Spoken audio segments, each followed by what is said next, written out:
હાલો family, તો સ્વાગત છે આજના નવા વ્લોગમાં. તો અત્યારમાં નાહી ધોઈ વગરને તૈયાર થઈ ગયા છે. તો અત્યારમાં કંઈક નાસ્તો લઈ આવી હવે એટલે નાસ્તો કરવો છે, પછી ટીકડી પીવાની છે, એટલે પહેલાં કંઈક નાસ્તો લઈ આવીશું. અત્યારમાં લઈ આવ્યા છે નાસ્તો, ગાંઠિયા છે અને બીજું ખમણ છે. તો નાસ્તો કરી લઈશું હમણાં. હવે નાસ્તો કરીને થઈ ગયા છે નવરા, અને અમારે જો મેડમ જશે બહાર હાલવા, બહાર ગેલેરીમાં હાલવા જશે, અને આપણે નાસ્તો પાણી કરીને થઈ ગયા છે નવરા. બરાબર, તારે ડૉક્ટરની આવ્યા હતા અને કહેતા હતા કે આજ રજા લગભગ થઈ જાય છે, પછી બપોરે ખબર પડે શું કહે છે. બરાબર, તો રજા થઈ જાય તો વ્યા જઈશું ઘરે. અને હમણાં જિજ્ઞેશની આવ્યા હતા, ભાખરી ને દૂધ ને એવું લાવ્યા હતા. તો શિલ્પાને ખવડાવીને એને દવા જે આપતી રેગ્યુલર જે દવા ચાલુ હતી દવા આપી છે. દવા પીને અત્યારે ઘડીક કસરત કરવા ગઈ છે, બહાર હાલે છે ગેલેરીમાં. બરાબર, તો હમણાં આવશે પછી ડૉક્ટર જેમ કહે છે એ પ્રમાણે રજાનું કંઈક થશે.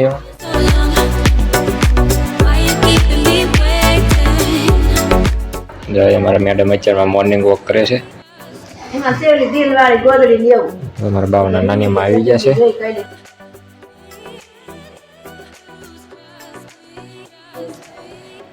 બધા નવરા બેઠા છીએ ગાડી વાટે, શાંતુમાં એવા છે. હમણાં સાહેબની વાટે છે, હમણાં સાહેબ આવે પછી નીકળી. હાલો તો સાહેબ આવી ગયા છે, નીકળશું હવે.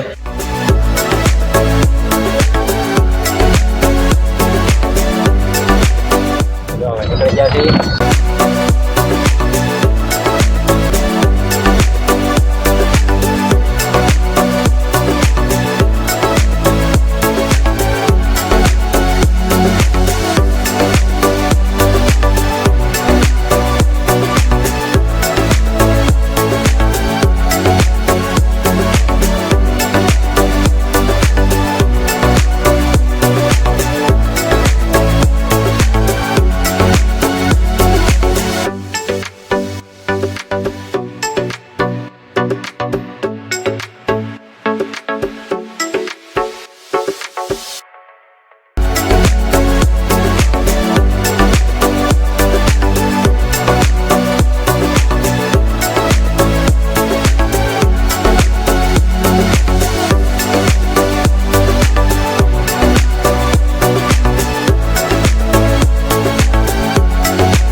હવે કાર્યક્રમ પૂરો થઈ જશે ને હવે બધા થઈ જશે નવરા. જમવાનું બાકી છે, હમણાં જમી લઈશું.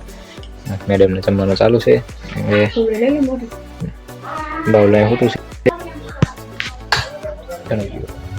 ચાલો હવે બપોરા પાણી કરી લઈશું. અને આજ તો કાલ રાતે આખી રાત જાગ્યા હતા અને આજે એમને કાલનો ઠાકોર એમને છે એટલે આજે હમણાં ખાઈને પછી સૂઈ જઈશું. એટલે આપણે આજનો બ્લોગ અહીં પૂરો કરીશું. મળશું કાલે નવા વ્લોગમાં. ત્યાં સુધી બધાને બાય બાય.